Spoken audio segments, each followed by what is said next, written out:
The first thing she felt was the sting at the base of her skull, a throbbing pulse that kept beating harder every time she tried to move.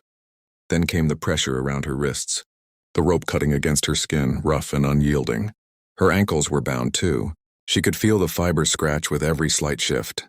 But worst of all was the burlap sack pulled over her head, its coarse weave scraping the bridge of her nose, its musty smell filling her lungs with every breath. Please, don't do that. It hurts down there, she whispered. Though she didn't even know if anyone was close enough to hear, she didn't know how long she had been in this room, only that the cold floor beneath her felt like concrete, and the air smelled like old wood, dust and something metallic. A barn, a shed, a basement? She couldn't tell. Somewhere in the shadows, a floorboard creaked, slow, heavy. Someone was inside with her. Her heartbeat kicked hard against her ribs. She held her breath, listening. There it was again, another footstep. A shift of weight. A faint clink like metal brushing against metal. The sound crawled up her spine. "I don't understand," she said, her voice trembling. "Please just tell me what you want." No answer. Only silence, thick and suffocating. Her breathing grew uneven and the sack fluttered with each shaky exhale. She tried to sit up straighter, but her wrists were tied to something behind her. A post. Maybe. And the movement only tightened the rope. Pain flared against her skin and she bit back a gasp. Another step. Closer this time. She swallowed, the dryness in her throat making it almost painful. "Please," she tried again, "I'm not fighting." "I won't fight. I just want to go home." Still nothing. A chair scraped across wooden planks somewhere behind her. She flinched at the sound, her whole body jerking despite her restraints. Her heart raced so hard she could feel the pulse in her wrists, even through the rope that held them. "Who are you?" she whispered. The sound of breathing reached her, not hers, but someone else's, close, more than close, just behind her left shoulder. She felt the air shift, warm against the sack's surface. She froze. Then a gloved hand rested on her shoulder. Not a grab, not a shake, just a touch, light, controlled, too calm, too careful. Her throat tightened. She couldn't stop the tremor that ran through her body. Tears stung her eyes, soaking into the inside of the burlap. "Why are you doing this?" she breathed. "Please." "I've done nothing to you." The hand lifted. She heard slow footsteps circling behind her. 1, 2, 3. The person stopped, somewhere in front of her now. She couldn't see them, but she felt the presence, felt the weight of someone standing still, staring. Her chest rose and fell faster and faster. Too fast, too shallow. She forced herself to inhale deeply, the smell of dust filling her nose. The burlap scratched her lips when she parted them again. "Please," she said softly, "just tell me what you want from me. I promise I won't scream." Still no voice, only the faint rustle of clothing, the subtle shift of weight, the creak of old wood under boots. Her mind raced. Why wasn't he speaking? Why wasn't he asking for money or information or anything? Kidnappers demanded things. Criminals threatened. This silence felt wrong, felt personal.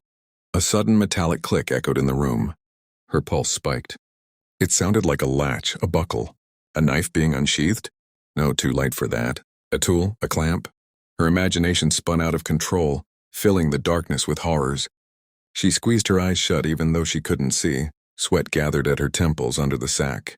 Her wrists throbbed, the rope digging in deeper as she tensed. A few moments passed, long, dragging moments where she could hear nothing but her own breathing, and the faint hum of wind slipping through cracks in the walls.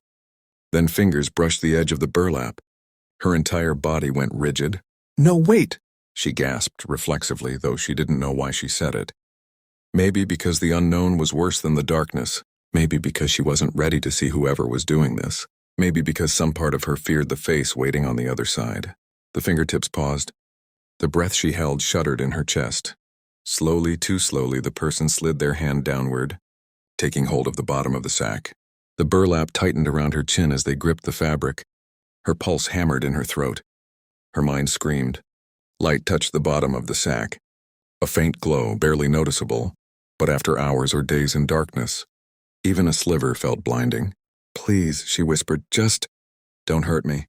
For the first time she heard the person breathe out, soft, almost regretful, almost human. The sound made her shiver even more. The sack lifted an inch.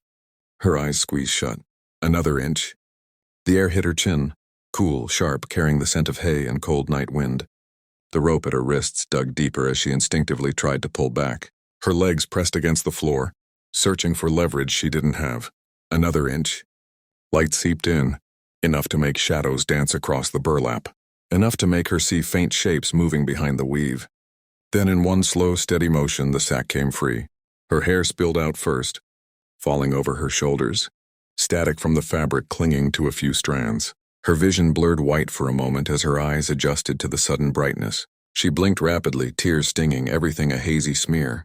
The shape in front of her slowly sharpened. A figure tall, broad shoulders, a jacket with dirt smeared across one sleeve, a face still in shadow. She blinked again, and the moment her vision finally cleared, she stopped breathing entirely. The shock, sharp, electric, impossible, hit her so hard she didn't even feel the ropes anymore. She knew. That face. Knew it better than she wanted to. And for the first time since waking in the dark, true terror flooded her veins. Because the person standing in front of her wasn't a stranger at all. It was someone she thought she would never see again. Someone who wasn't supposed to be alive. Her breath hitched, caught halfway between disbelief and terror. The room around her faded. The cracked walls, the cold draft. The ropes digging into her wrists. None of it mattered anymore. All she could see was him. Evan. Alive. Standing right in front of her like a ghost that had suddenly stepped out of memory and into the dim light of the barn. She shook her head, unable to stop the trembling that spread from her shoulders down to her bound hands. "No," she whispered. "No, this isn't real. Evan, everyone said you died. They showed me pictures of the car. They pulled a body out of the river. How are you standing right there?" Evan didn't move. His jaw tightened slightly, the only sign that her words hit him. The scar running along the left side of his face, one she had never seen before, caught the light when he finally stepped closer. It wasn't the only one. His knuckles were scraped raw, and his clothes looked like they had been through a storm. "I know what they said," he replied quietly. His voice was deeper than she remembered, scratchy, tired, threaded with something she couldn't name. "I heard every lie they fed you. Every lie they fed everyone." She blinked, her vision blurring again, this time from confusion rather than darkness. "But why? Why would they lie? Who would even do something like that?" He raised a hand sharply. "Stop," he said. "Stop asking questions for a minute. I'll explain. But first," he crouched down beside her, reaching toward the ropes around her ankles. She recoiled instinctively, her body jerking away despite the pain it caused. "Don't touch me." He froze. For a long moment he didn't move, didn't breathe, didn't blink. Then he slowly pulled his hand back and sat on the floor in front of her, leaving a few feet of distance. "You think I did this to hurt you," he said. Not accusingly, but like someone stating a fact he already knew. "And I don't blame you. Not after the way I took you. But listen to me. If I hadn't grabbed you when I did, someone else would have. Someone much, much worse." She stared at him, her heartbeat thundering. "Evan, what are you talking about? Who would come for me?" His gaze flicked toward the barn doors, as though expecting something, or someone to burst through them at any moment.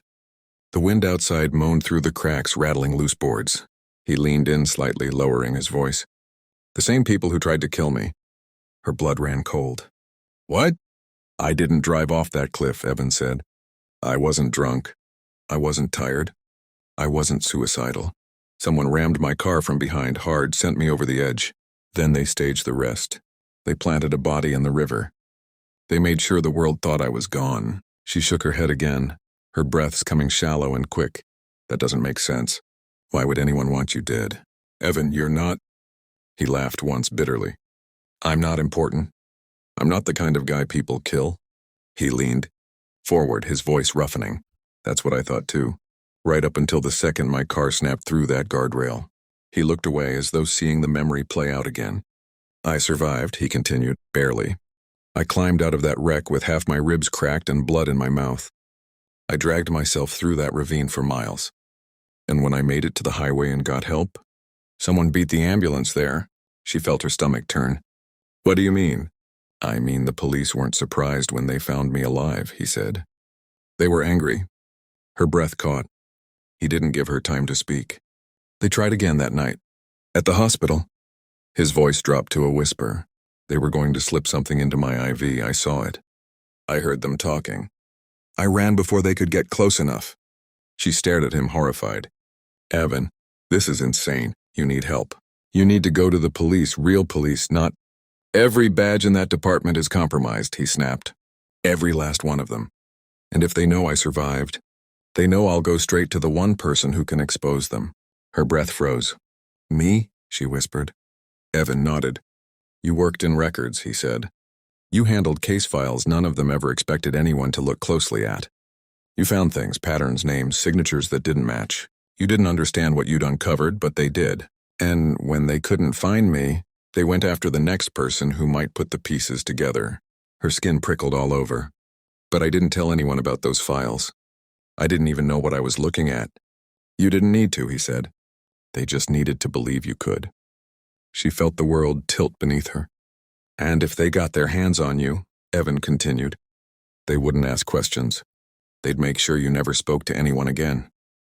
She swallowed hard. So you kidnapped me. I saved you, he said, and though the words were firm, his eyes flickered with something close to guilt. I had minutes, maybe seconds, before they reached your house. I didn't have time to explain. I barely had time to get you out. She tried to process his words, but her head throbbed from the impact that had knocked her unconscious, and her heart trembled with doubt. Why didn't you take off the sack sooner? Why keep me in the dark? If you saw me right away, he said softly, you would have fought me, screamed, tried to run. And if anyone heard that, we wouldn't be talking right now. She wanted to deny it, but deep down she knew he was right. He stood up suddenly, glancing toward the door again. His shoulders tensed. What is it? She asked, fear rising again. Evan exhaled slowly. We're out of time. Then the barn lights flickered once, twice, and went out completely. The darkness returned like a hand wrapping around her throat. Evan's voice came through the blackness, low and urgent. They found us.